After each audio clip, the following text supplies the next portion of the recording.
আসসালামু আলাইকুম, কেমন আছেন সবাই? আশা করি ভালো আছেন। তো আজকে আপনারা সবাই জানেন বাংলাদেশে প্রথম রোজা পালিত হইলো এবং গতকাল থেকে আমাদের তারাবির নামাজটা শুরু হয়ে গেছে। তো গতকাল আমি তারাবির নামাজ পড়তে গিয়ে একটা জিনিস লক্ষ্য করছি। আমার গতকাল অতটা উইকনেস ফিল হয় নাই যতটা মানে তার পরের দিন থেকে হচ্ছে। নেক্সট দিন থেকে আমাদের তারাবি পড়তে যে উইকনেস ফিল হয় সেটা ফার্স্টের দিন হয় না। এর কারণ হচ্ছে আমরা ইফতারে যে খাবারটা খাই ঠিক এই খাবারটাই সমস্যা। কি সমস্যা হতে পারে?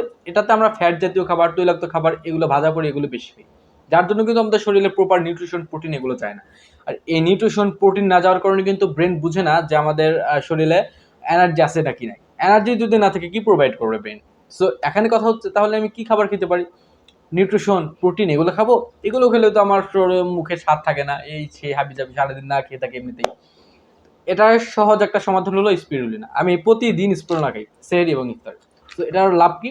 এখানে ১০০ কেজি শাকসবজির যে পুষ্টি উপকার এটা ১ গ্রাম স্পিরুলিনার মধ্যে পাওয়া যাবে। এখন কথা হচ্ছে কিভাবে পসিবল এটা? পসিবল এইভাবে হয়তো আপনি প্রত্যেকটা খাবার, প্রত্যেকটা শাকসবজির আপনি স্বাদ পাবেন না। বাট এটার যে পুষ্টি, গুণাগুণ, উপকারিতা এটা পেয়ে যাবেন। এটা পাওয়ার ফলে আপনি দেখবেন তারাবির নামাজ যখন পড়তে গেছেন তখন ৮ রাকাত ১০ রাকাত পড়ে ফিরে আসতে হবে না। তখন আপনার এনার্জি ফিল হবে, তখন মনে হবে ২০ রাকাত পড়ে আমি বাসায় ফিরি। বাসায় ফেরার পর আপনার এনার্জি উইক হবে না, এনার্জেটিক থাকবেন অল টাইম। আবার সেহরির সময় যখন খাবেন সারাদিন আপনার মানে গা ঢুলবে না, এনার্জেটিক থাকতে পারবেন। এনি ওয়ার্ক আপনি করে ফেলতে পারবেন। So must be suggested spirulina. আপনারা যদি স্পিরুলিনা নিতে চান আমাকে অবশ্যই নক করবেন।